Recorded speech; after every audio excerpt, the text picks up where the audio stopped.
ISRA. L'histoire d'un État né du conflit. Israël est un pays apparu il y a moins d'un siècle, mais il est rapidement devenu l'un des alliés stratégiques les plus importants des États-Unis au Moyen-Orient, tout en étant aussi l'un des États les plus controversés au monde.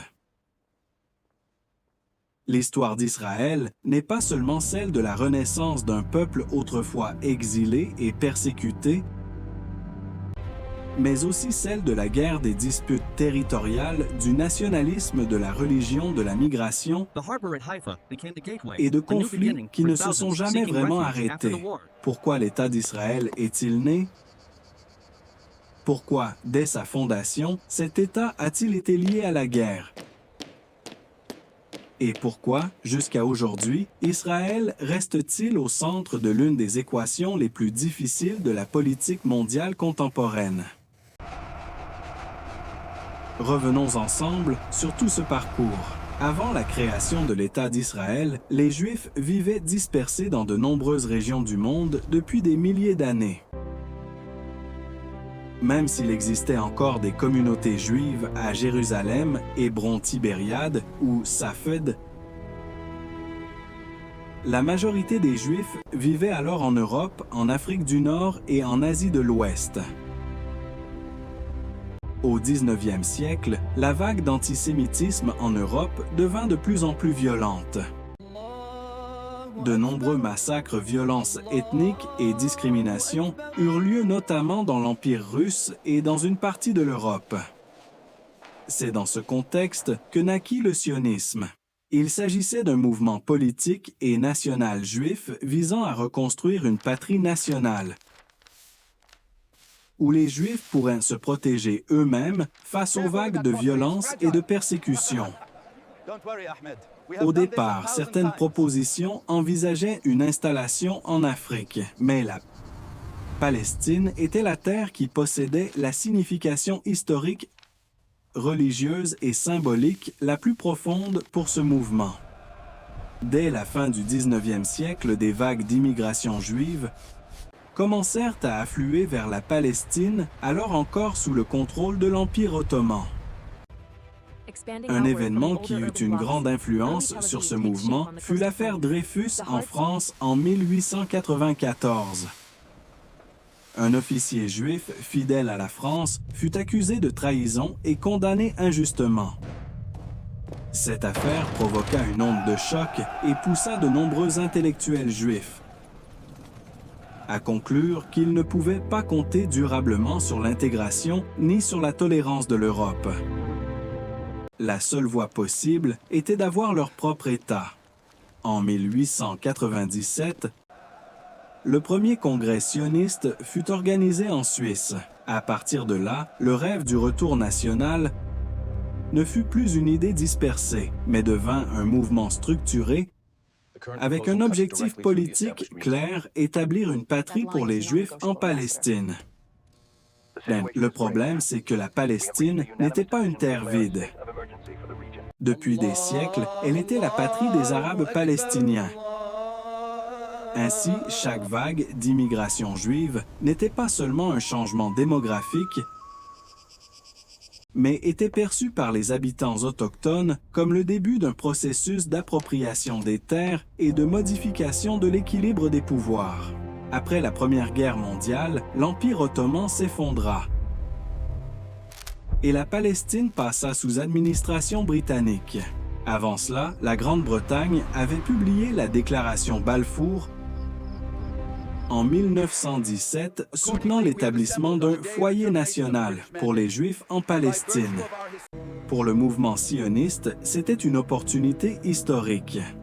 Mais pour les Arabes, c'était une trahison, car pendant la guerre, les Britanniques avaient aussi promis aux Arabes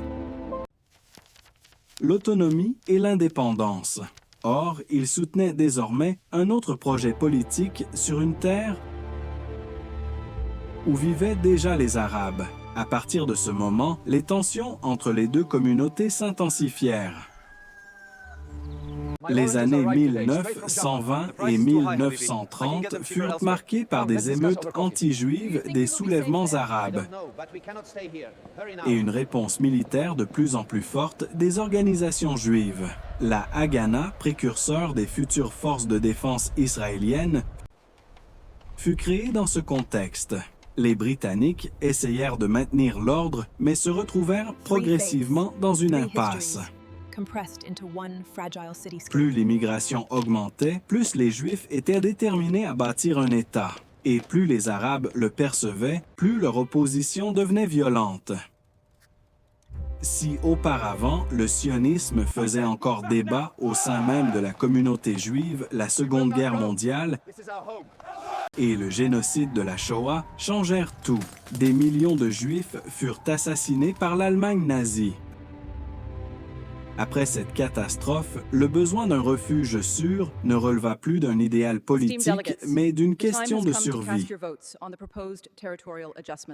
Des dizaines de milliers de Juifs continuèrent alors d'affluer vers la Palestine. Pendant ce temps, les Britanniques, épuisés par la gestion coloniale et confrontés à l'opposition des Juifs comme des Arabes, décidèrent de porter la question palestinienne devant les Nations unies. En 1947, l'ONU proposa un plan de partage de la Palestine en deux États, un État juif et un État arabe. Les Juifs acceptèrent, les Arabes refusèrent. Pour les Juifs, c'était la première reconnaissance internationale du rêve sioniste. Pour les Arabes, c'était le démembrement de leur patrie afin de céder des terres à un nouvel État.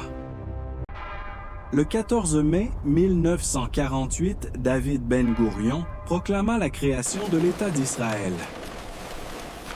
Immédiatement après la guerre éclata lorsque les pays arabes voisins envoyèrent leurs armées sur l'ancien territoire de la Palestine mandataire. Ce fut la guerre fondatrice de l'État d'Israël. Pour les Israéliens, c'était une guerre de survie. Pour les Palestiniens, ce fut une catastrophe. Au cours de cette guerre, Israël ne se contenta pas de résister. Il étendit aussi son territoire au-delà du plan de partage de l'ONU. La conséquence la plus importante fut que des centaines de milliers de Palestiniens durent quitter leur maison, furent expulsés ou prirent la fuite à cause des combats. Cet événement est appelé par les Palestiniens la Nakba, c'est-à-dire la catastrophe. Elle devint le souvenir fondateur de l'identité palestinienne moderne, tout comme la Shoah est le souvenir fondateur de l'État d'Israël. En 1949, les accords d'armistice furent signés. Israël contrôlait la majeure partie de l'ancienne Palestine mandataire. Mais l'État arabe palestinien, prévu par le plan de l'ONU, ne vit jamais le jour. La Cisjordanie fut contrôlée par la Jordanie, tandis que Gaza passa sous administration égyptienne. Dès sa naissance, Israël entra dans l'histoire comme un État créé par la guerre, consolidé par la guerre et entouré par la guerre. Après 1948, Israël entra dans une phase de construction nationale. De nombreux Juifs venus d'Europe et du monde arabe affluèrent. Ce fut à la fois une opportunité et un énorme fardeau pour un État tout juste né.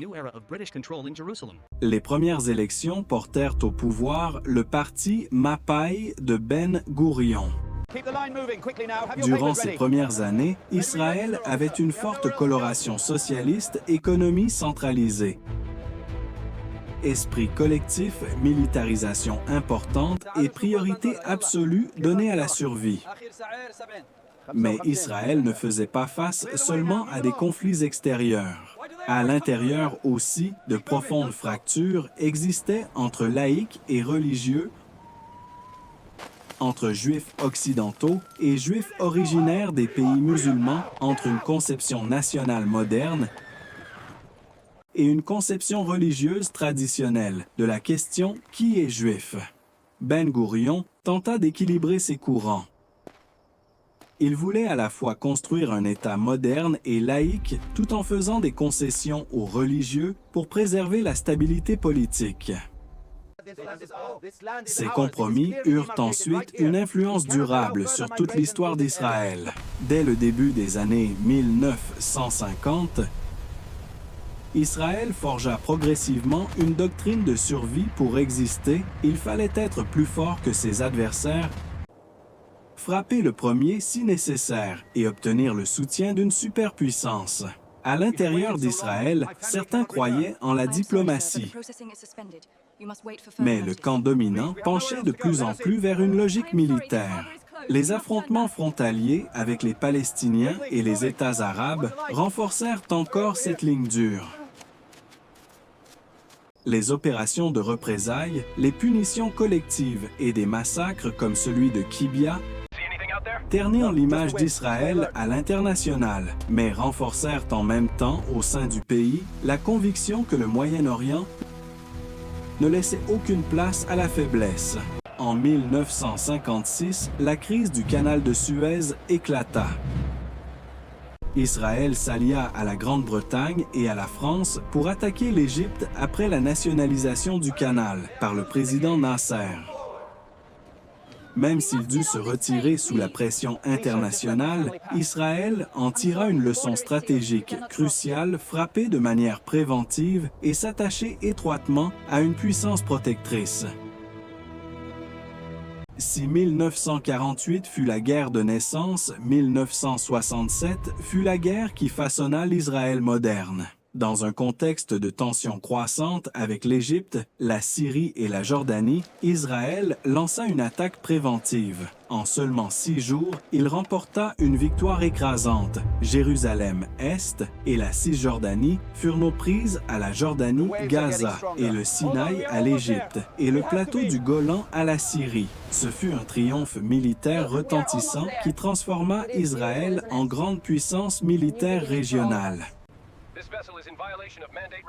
Mais cette victoire ouvrit aussi un problème encore plus grave. Israël contrôlait désormais plusieurs millions de Palestiniens dans les territoires occupés. À partir de là, la question changea de nature.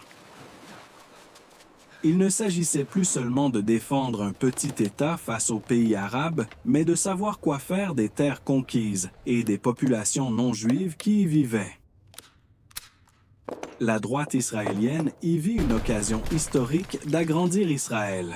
Beaucoup considérèrent la prise de Jérusalem-Est ou de la Cisjordanie comme un retour vers la terre sacrée de la Bible. La gauche se montra plus prudente, mais n'était pas pour autant prête à restituer facilement ces territoires. Des colonies juives commencèrent à apparaître en Cisjordanie, à Jérusalem-Est et sur le Golan. Ce qui se passa après 1967 posa les bases de tout le conflit israélo-palestinien moderne. Après 1967, le mouvement national palestinien entra dans une nouvelle phase. L'Organisation de libération de la Palestine, l'OLP, devint le principal symbole politique du peuple palestinien. D'un peuple dispersé et privé de patrie, les Palestiniens commencèrent à s'organiser de manière plus structurée. Les camps de réfugiés, puis les bases en Jordanie, puis au Liban, devinrent les centres du mouvement palestinien. Les raids, assassinats, détournements et opérations armées amenèrent Israël à considérer l'OLP comme une menace existentielle.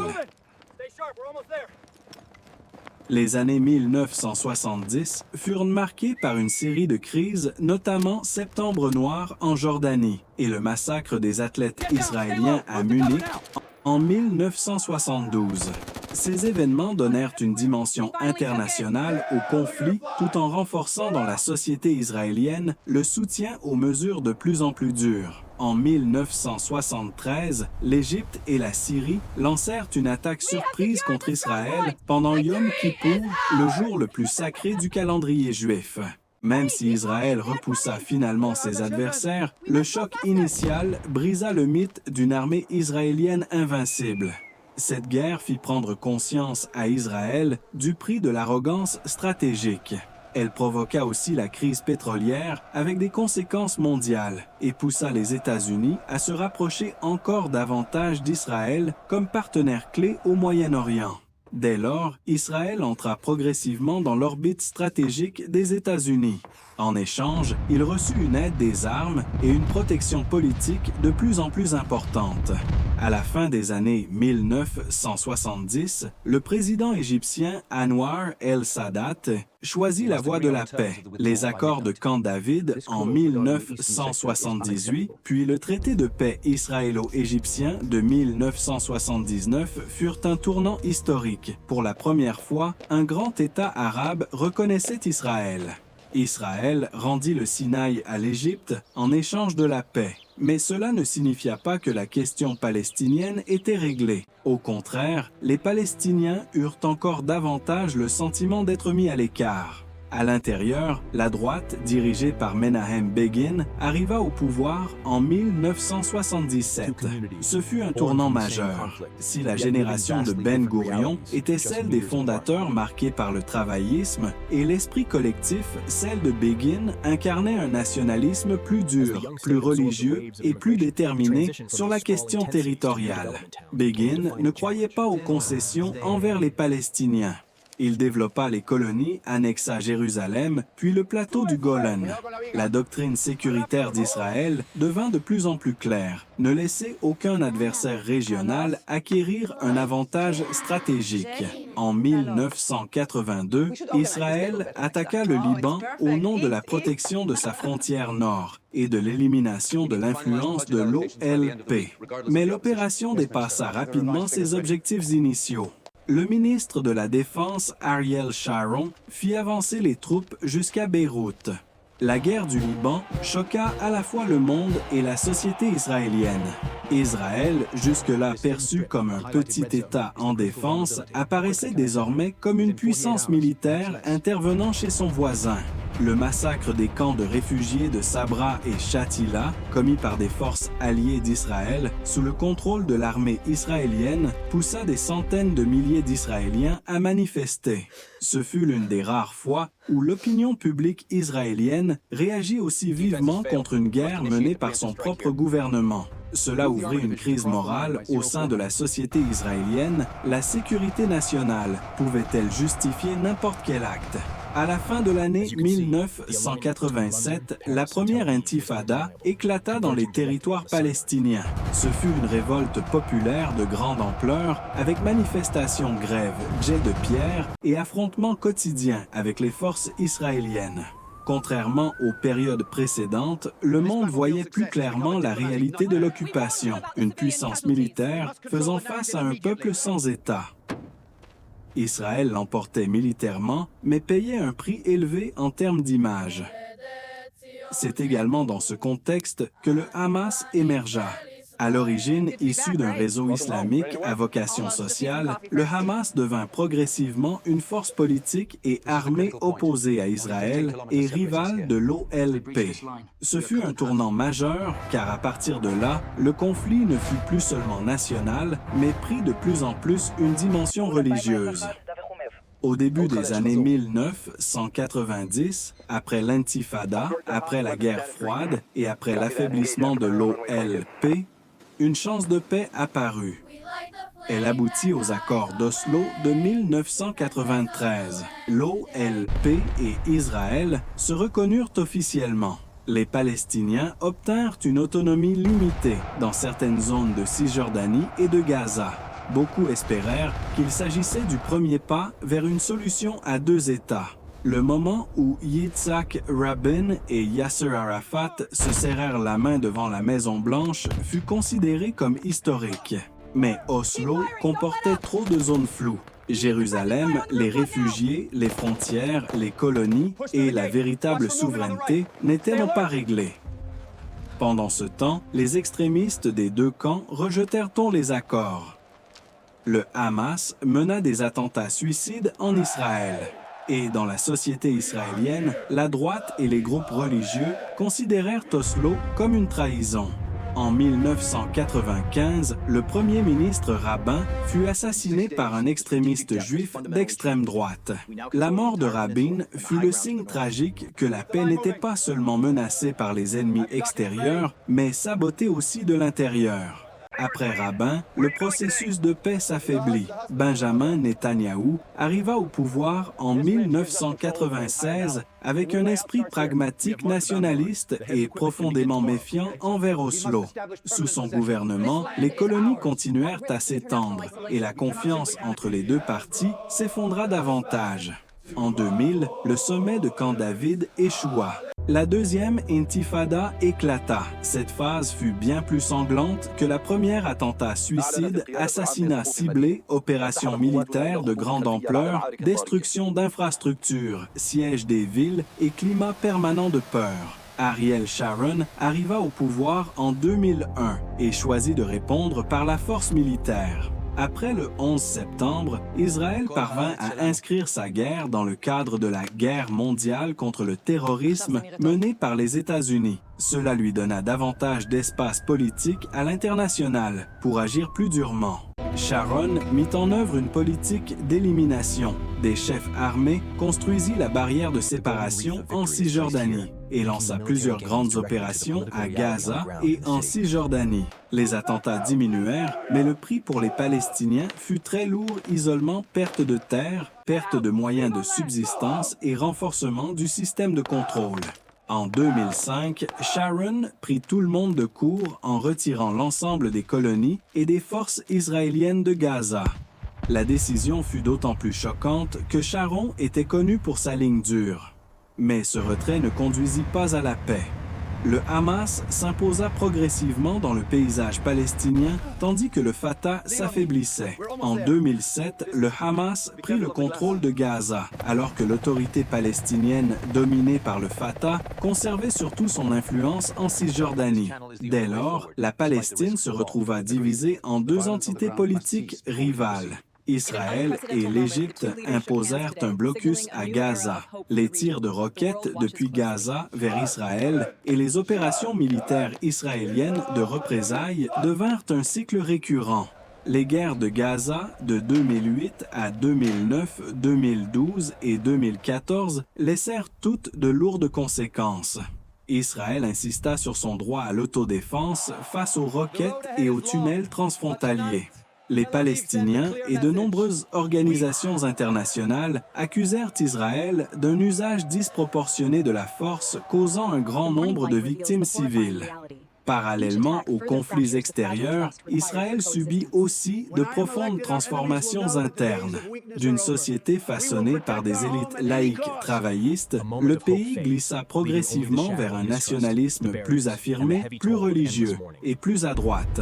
Benjamin Netanyahou devint le visage emblématique de cette période. Sous son pouvoir, Israël connut de grands succès technologiques, militaires et diplomatiques, mais la société se polarisa davantage. Les colonies s'étendirent, la justice subit des pressions et le débat sur l'identité de l'État devint de plus en plus intense. En 2018, la loi sur l'État-nation fut adoptée affirmant que le droit à l'autodétermination nationale en Israël appartient exclusivement au peuple juif. Pour ses partisans, cela revenait à affirmer la nature même de l'État d'Israël. Mais pour les citoyens arabes israéliens et de nombreux critiques, cette loi révélait une évolution, donnant la priorité à l'identité nationale sur l'égalité civique. Dans le même temps, la diaspora juive, en particulier aux États-Unis, prit aussi de plus en plus de distance avec le gouvernement israélien.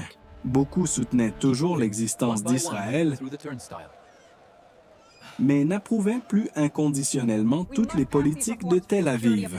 À la fin des années 2010 et au début des années 2020, Israël réalisa une avancée diplomatique majeure en normalisant ses relations avec les Émirats arabes unis, Bahreïn, le Maroc et le Soudan. Cela montra que les priorités de nombreux pays arabes avaient changé. Au lieu de s'opposer idéologiquement à Israël, il privilégiait désormais la coopération stratégique face à d'autres préoccupations comme l'Iran, l'économie ou la sécurité régionale. Cependant, le rapprochement entre certains États arabes et Israël ne signifia pas que la question palestinienne était résolue. En réalité, les Palestiniens eurent de plus en plus le sentiment d'être abandonnés dans le jeu régional. À l'intérieur d'Israël, Netanyahou continua de faire face à des affaires de corruption, à des crises électorales répétées et à une forte contestation contre la réforme du système judiciaire. La société israélienne entra dans un état de division profonde sans précédent. Tout changea le 7 octobre 2023 lorsque le Hamas lança une attaque de grande ampleur dans le sud d'Israël. Ce fut le plus grand choc sécuritaire de l'histoire moderne du pays. De nombreux civils et soldats israéliens furent tués et plusieurs personnes furent prises en otage. Israël répondit par une vaste campagne militaire à Gaza avec pour objectif de détruire le Hamas. Mais cette campagne provoqua rapidement une catastrophe humanitaire majeure, suscitant de vives controverses dans le monde entier. Israël affirma qu'il s'agissait d'une guerre légitime pour sa défense et pour éliminer une menace existentielle. Ces critiques estimèrent au contraire que le niveau de destruction était excessif, que le nombre de victimes civiles était trop élevé et s'interrogèrent sur la frontière entre guerre et punition collective. La guerre fit aussi craindre une extension du conflit à toute la région affrontement avec le Hezbollah. À la frontière nord, action de groupes armés pro-iraniens en Syrie et en Irak, ainsi qu'une tension plus directe avec Téhéran. De 1948 à aujourd'hui, Israël a accompli ce que beaucoup pensaient d'impossible: transformer un mouvement de retour national en un État puissant, doté d'une économie développée, d'une armée parmi les plus fortes de la région et d'une grande influence internationale.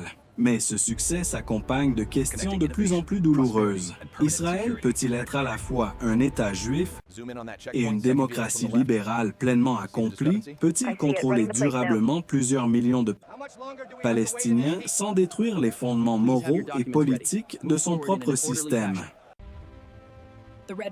Peut-il obtenir une sécurité absolue par la supériorité militaire, alors que les causes politiques profondes du conflit restent non résolues? Tout au long de son histoire, Israël a souvent répondu aux crises par la force, par l'extension du contrôle et par une doctrine sécuritaire toujours plus dure. Et, il faut le reconnaître, cela lui a souvent permis de survivre. Mais cela a aussi enfermé le conflit dans une spirale qui se transmet de génération en génération. Pour les Palestiniens, l'histoire moderne reste liée à la perte à l'exil, à la fragmentation et à des espoirs sans cesse déçus. Chaque échec du processus de paix a creusé un peu plus le fossé entre les deux peuples. L'histoire d'Israël ne peut pas être racontée en une seule couleur. Ce n'est pas seulement le récit d'un peuple retrouvant une patrie après des milliers d'années d'exil. Ce n'est pas non plus seulement l'histoire d'un État assiégé, obligé de se battre en permanence pour survivre. C'est aussi l'histoire du prix du nationalisme, de l'occupation, de la violence politique et d'une région où l'histoire, la religion et le pouvoir s'entremêlent au point de rendre presque impossible toute issue simple. Israël est né d'une véritable aspiration à la survie. Mais cet État a aussi grandi dans le conflit par le conflit et jusqu'à aujourd'hui, il n'a pas réussi à sortir de l'ombre du conflit. La dernière question reste donc entière. Une paix réelle entre Israël et la Palestine est-elle encore possible? Ou bien les deux peuples continueront-ils à rester enfermés dans une boucle de mémoire, de peur, de haine et de représailles? Le temps apportera la réponse. Mais une chose est certaine, l'avenir d'Israël ne peut être séparé de celui de la Palestine. Et tant que cette équation n'aura pas de solution, le Moyen-Orient restera instable.